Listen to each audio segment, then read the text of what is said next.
Dealership service managers just told something they're not supposed to admit. They're seeing catastrophic engine failures on vehicles running 0W-16 oil, and corporate won't let them change the recommendation. I'm talking about complete engine replacements at 70,000 miles on Hondas, Toyotas, and Lexus hybrids that were supposed to last 300,000 miles. Scotty Kilmer has been warning about ultra-thin oils destroying engines since 2019. And here's the thing, he wasn't exaggerating.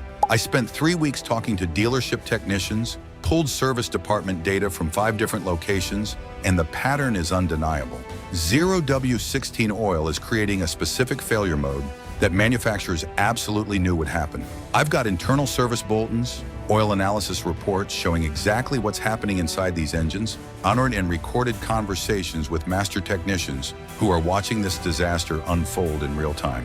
At the 8-minute mark, I'm going to show you the actual repair orders that prove this. But first, you need to understand what 0W-16 oil actually is and why it was never designed for engine longevity.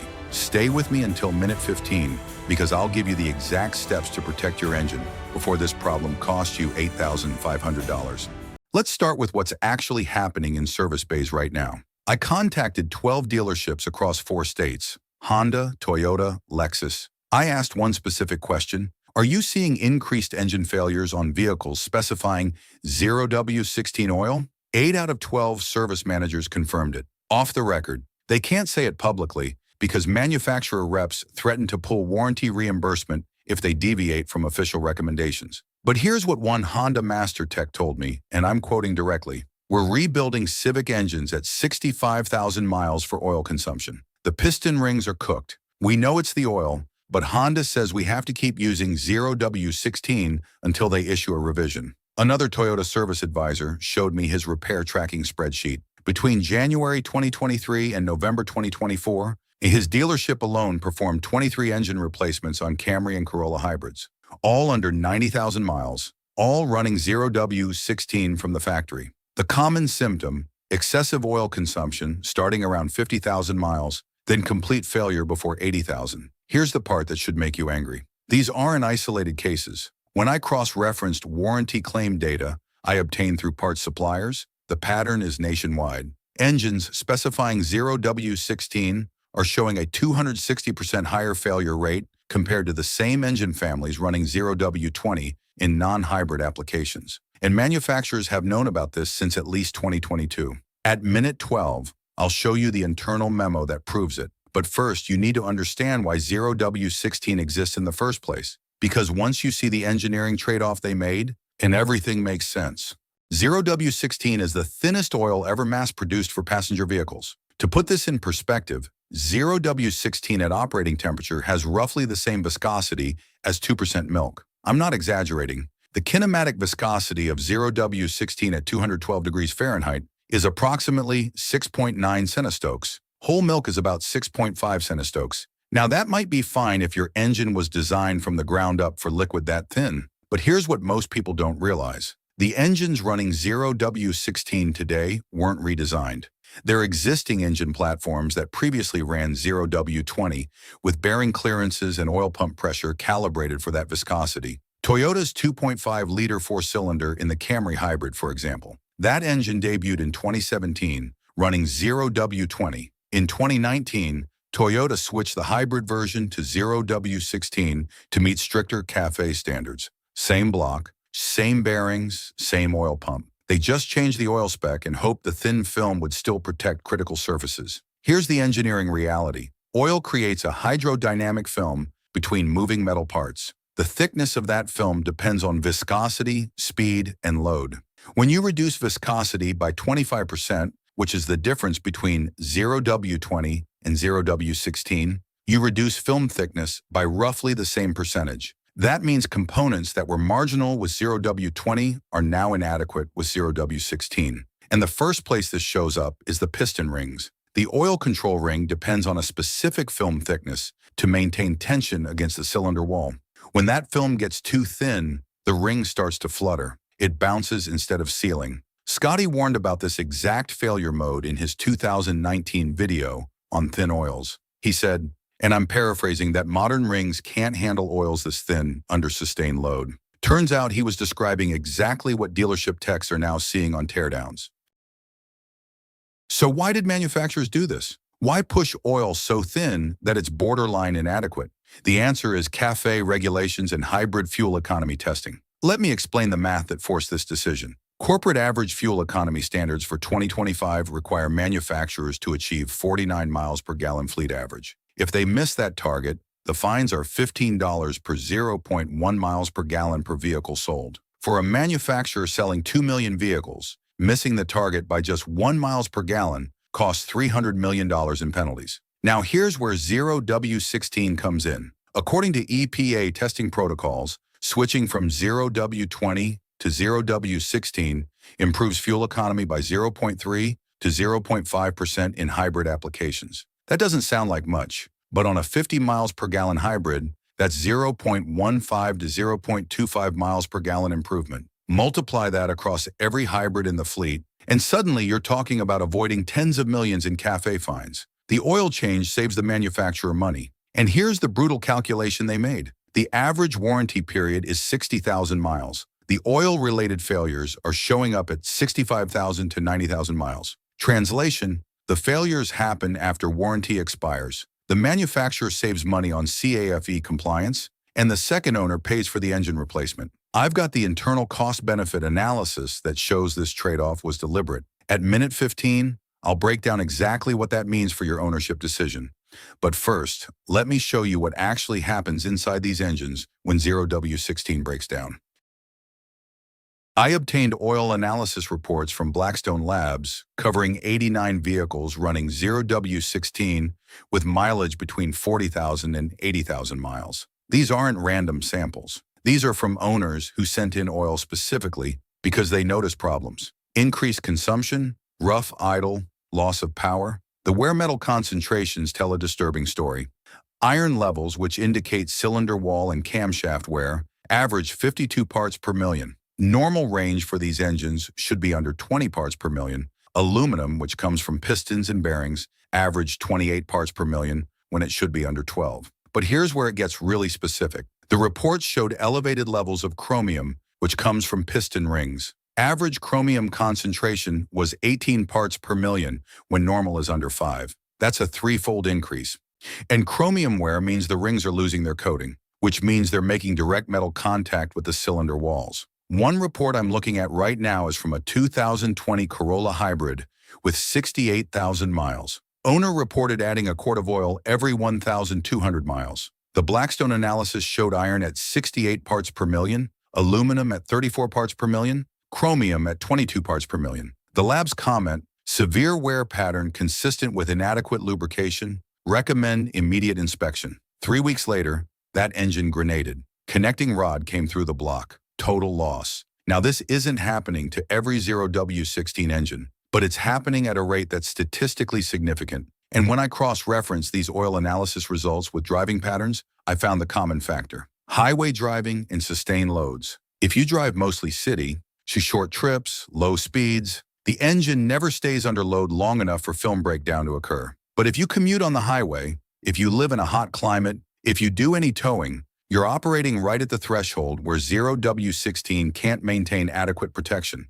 Here's where it gets really interesting. I recorded conversations with 3 service managers who agreed to talk on condition of anonymity. I'm going to paraphrase what they told me, but these are direct statements. Service manager number 1, Honda dealership, California. We've done 7 Civic engine replacements in the last 18 months, all 1.5-liter turbos, all running 0W-16. Corporate knows about it. We submitted field reports. They told us to keep using the spec'd oil until further notice. Meanwhile, we're replacing engines at dealer cost because customers are furious. Service manager number 2, Toyota dealership, Texas. The 2.5-liter hybrid engines are the worst. We're seeing oil consumption by 50,000 miles. We've tried switching customers to 0W-20, but Toyota warranty department flagged it. They said if we use off-spec oil and the engine fails, and they won't cover it, so we're stuck watching engines die. Service manager number 3, Lexus dealership, Florida. I've been a service manager for 22 years. I've never seen wear patterns like this on low-mileage engines.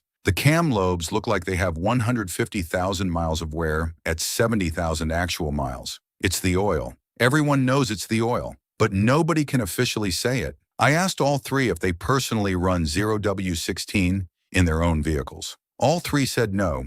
They run 0W-20 or 5W-30, depending on the engine. One manager said, quote, "I'm not putting that milk-thin garbage in my family's cars. I know what I see every day." Now, you're probably wondering if there's an official service bulletin addressing this. The answer is complicated. There's no public TSB yet. But I obtained an internal service memo dated August 2024 from Toyota's Technical Support Division. It's marked for dealer use only, do not distribute. The memo acknowledges increased warranty claims for oil consumption on hybrid models and recommends performing compression tests at the first sign of consumption. But here's the kicker.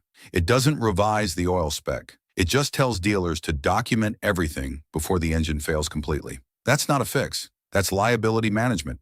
Let's talk about what this actually costs you. A replacement engine for a Corolla or Camry hybrid installed runs between $8,500 and $11,000 depending on your market. That's for a remanufactured long block. A factory new engine can exceed $14,000. Now compare that to the cost of switching to a thicker oil. A 5-quart jug of quality 0W-20 synthetic costs about $32. You'd change it every 5,000 miles instead of the 10,000-mile interval Toyota recommends for 0W-16.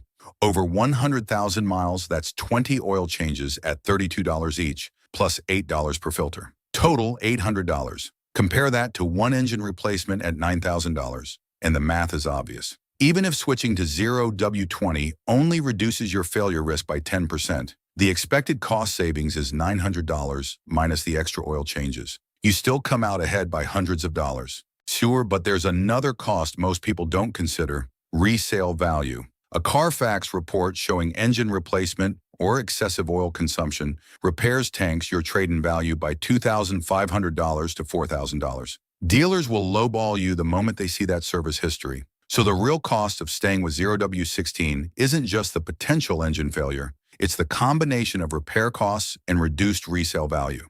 We're talking about $6,000 to $12,000 in total loss compared to spending an extra $200 over your ownership period using better oil. That's not a difficult decision. All right, here's exactly what you need to do if you own a vehicle specifying 0W-16. I'm going to give you step-by-step instructions based on your specific situation. First, identify if you're affected. 0W-16 is primarily used in these vehicles: 2018-newer Toyota Corolla Hybrid, 2019-newer Camry Hybrid, 2019-newer RAV4 Hybrid, certain Lexus hybrids, and 2016-newer Honda Civic 1.5-liter turbo models. Check your owner's manual. If it says 0W-16, you're in the danger zone. Second, assess your driving pattern. If you drive mostly short trips, under 10 miles in moderate climates, and you're under 40,000 miles, you can probably continue with 0W-16 for now. Monitor your oil level every 1,000 miles. The moment you start adding more than half a quart between changes, that's your early warning. If you drive highway miles, live in a hot climate, or have over 50,000 miles, switch to 0W-20 immediately.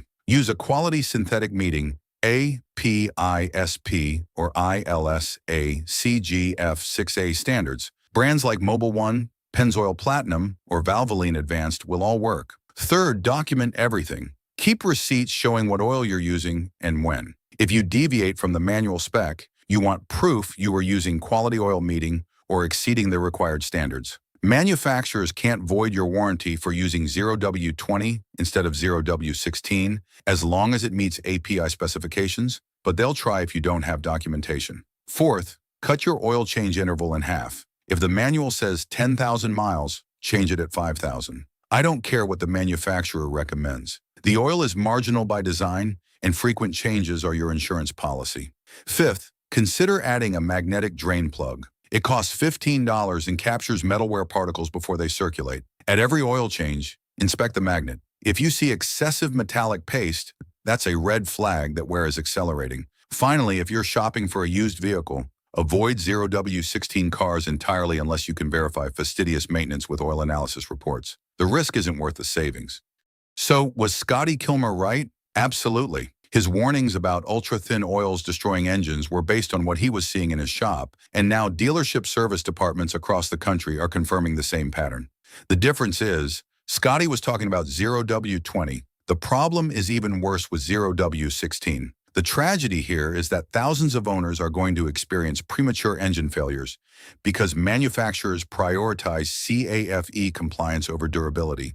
They had the data, they saw the early warranty claims, and they chose to keep the thin oil spec anyway because the failures happen outside the warranty window. If this video just saved you from an $8,500 engine replacement you didn't even know was coming, smash that like button.